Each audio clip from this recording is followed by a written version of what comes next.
May nagsabi sa akin para daw pinaparusahan yung sarili kapag naglo-low carb. Pwede naman daw kainin lahat basta babawasan lang at sabayan ng exercise. Kagaguhan yun.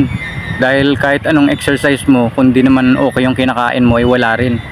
Kaya nga 'di ba yung mga nag-exercise na gusto magpapayat, mga jogging tapos nagsusumba. Tapos pagtapos nila food trip sila, wala rin. Kasi hindi naman okay yung kinakain nila eh. Pero yung mga naglo-low carb, nagbabawas sila ng timbang kasi okay yung kinakain nila. At saka paano mo mababawasan yun? Basta kumain ka ng sugar sheet, nakaka-addict at gutom ka kaagad. At pag sinabi kong sugar sheet, ay hindi lang yun yung matamis. Dahil yung kanin, wala kang lasa yun eh.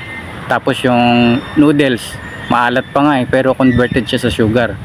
Kapag kinakain mo yun, lalo kang na-addict at gutom ka uli. Kaya paano mo mababawasan? At saka gano'n naman talaga yung buhay eh.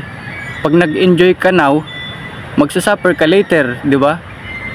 Pero pag nag-suffer ka ngayon, mag-enjoy ka later. Kahit nga pag gusto mo pumunta sa langit, ganun eh. Baliktad lang siya mag-isip, kaya ganun yung pag-iisip niya. Nung klaseng pag-iisip yan.